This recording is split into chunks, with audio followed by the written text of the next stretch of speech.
So I am editing my podcast today, and as I shared with you, this week my podcast is focused all on relationship, realness, things that we have misconceptions about in terms of relationships. And before I start editing my podcast today and before I put it out there for everyone, I wanted to share with everyone a little bit and talk a little bit about this idea of intimacy. Because when we think about intimacy, it's often sexual intimacy, right? And when we talk about intimacy, when you hear the word thrown around, when you hear people talking about it, they're always talking about sex. But there are so many layers to intimacy. I was like, I love looking up the etymology of words, I love looking up definitions. And I was looking up the definition of intimacy, and it just said a closeness, a friendship, right? A private, cozy atmosphere. It also says sexual intercourse. But in general, right, when we think about intimacy, there's so many layers to it that span beyond sex that we don't talk about. And I am really passionate about talking about this because I feel like it's one of the most vital things, one of the most essential things, one of the most critical things in human relationships and interaction is to be able to share intimate moments. And now let's break down what I mean when I say intimate moments. When I say intimate moments, I am talking about the many layers that span beyond sex. And that can be any sort of closeness and openness that you share with others. It doesn't even necessarily have to be your partner, right? When you think about intimacy, intimacy can be anything from sharing a really traumatic moment that you've experienced in your life with someone, right? Trust is very much tied to intimacy, and you have to trust and be open to that person enough to be willing to share that private part of yourself, right? Because our thoughts and our experiences are really private. We have thousands of thoughts every day, but rarely do we share those thoughts out loud with other people. We have thousands of things that are going through our mind about what we're concerned about every day, but rarely do we actually talk about them. So when we think about intimacy, I would encourage all of us to ask ourselves how we have had intimacy in our relationships. And when I say relationships, I don't just mean romantic relationships. I mean in friendships, I mean with family, I mean, with people you have conversations with. I think it's really vital to be open to intimacy in that way. Because as humans, I think it's important to be an individual, to be comfortable and confident in yourself, by yourself. But a part of what makes us human is also our ability to connect with other people. And in order for us to truly connect with other people, we have to be able to be truly open to those connections. Otherwise, what we end up doing is having surface level conversations. And I mean, those can only go so far, right? And so when we think about intimacy and our willingness to be open to having these kinds of connections with people that span beyond sex, that I would argue are even more intimate than sex, we have to be really comfortable and really confident in ourselves, right?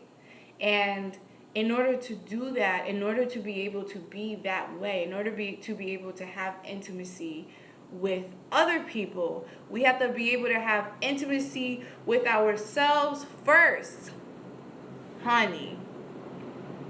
Because think about it, right? When you think about intimacy, like in the way that I'm describing it, which is you sharing private parts of yourself, not physical private parts, internal private parts of yourself with other people, you first have to know what those private parts are that you've been experiencing. Right? You first have to be in touch enough with yourself to be able to tap into those parts of who you are. A lot of times we are going through life and we are ignoring major feelings that we have. We are ignoring or blacking out or blocking out or avoiding feelings that come up for us. You know, someone will say, I don't know, I watched this movie and it made me really emotional. And then you just leave it at that, but you don't tap into why it made you emotional. Do you know what I mean? Or you will be triggered by something or someone, right? Someone will say something or an experience will happen to you, or you'll be walking down the street and you'll hear something and you feel it like in your heart and it really affects you, but that's all that we allow ourselves to feel. We don't go deeper or delve deeper into that feeling. So that is exploring intimacy with yourself, right? Is being able to be open enough, to be honest enough with yourself, to be able to have a conversation with yourself first. To have a conversation with your inner voice. And we all have an inner voice. We all have an inner voice. And I'm not, sometimes people think like if you talk to yourself, you're crazy, right? That's not what I'm talking about. Right? Your inner voice, it comes from here, right? It comes from your core, from your solar plexus, from your chakras, from your heart chakra. You can feel that kind of energy when you have quiet moments. Or when you feel like that feeling, something told me to do this, right? I don't know, something told me to do this. I had a feeling. Or when you feel in your gut, something is not right, right? Your body is speaking to you. Your inner voice is speaking to you. But a lot of the time, we have so many different distractions in our lives, from, our phones, to music, to people talking to us, to what our responsibilities are at work, to all the things, that it can be hard to zone in and listen to your inner voice. And so, if you can't listen to your own inner voice, how can you establish intimacy with other people? I feel like sex is powerful, right? In many ways, because it allows you to share energy with someone, right? And that's great. because you have a deeper connection with someone. But it all starts, all of that energy, all of that power, all of what you experience when you experience intimacy with someone else, it can be so much deeper and significantly stronger if you allow yourself to first tap into your own connectedness.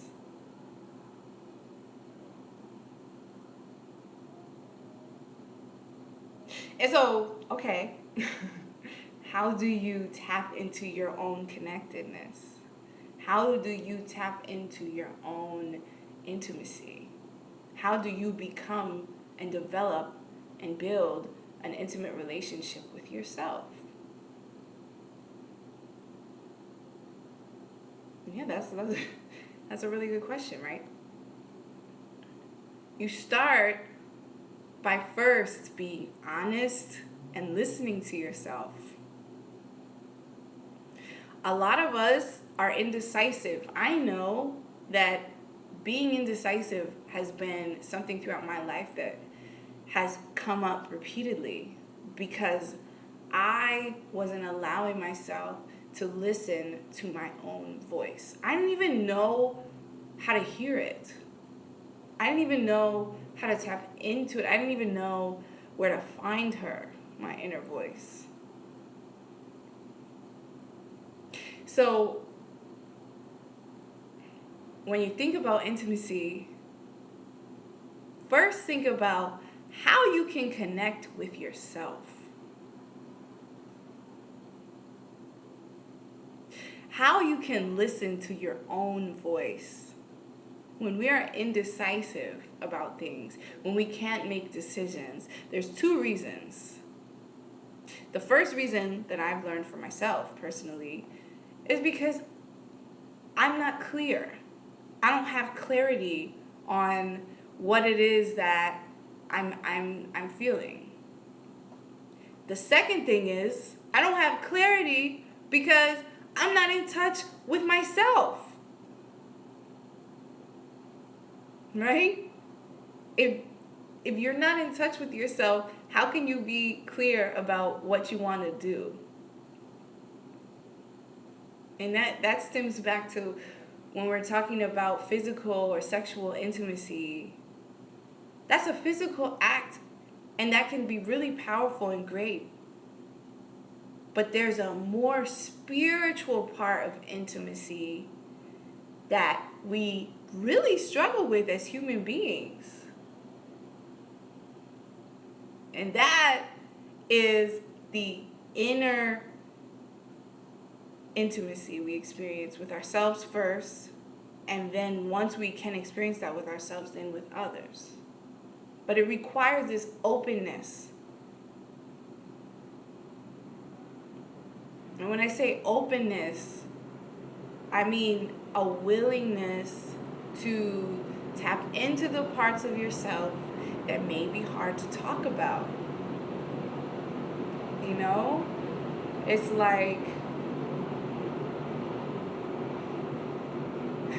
allowing yourself to listen to your inner child.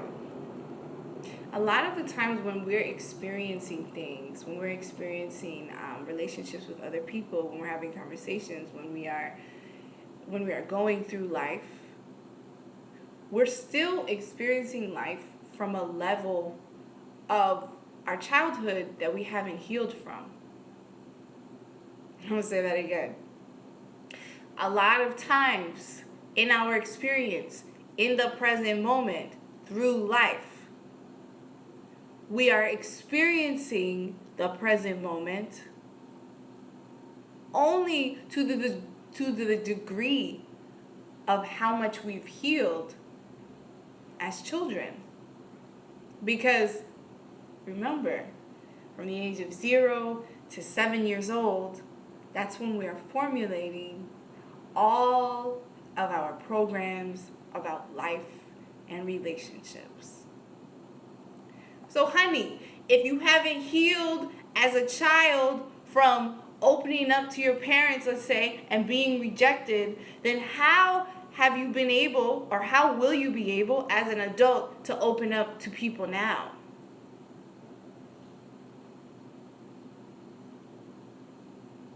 Can I get an amen?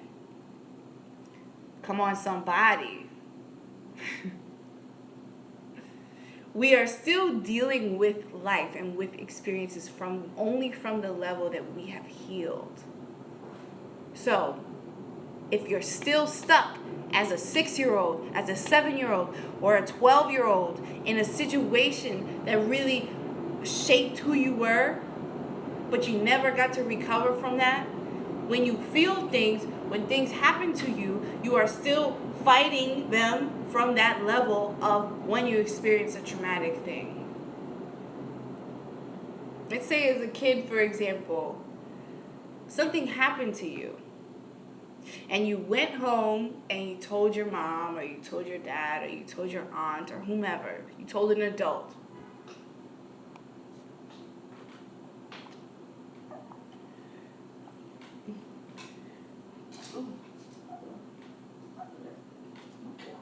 I have to go because my dog is sick. I will be back.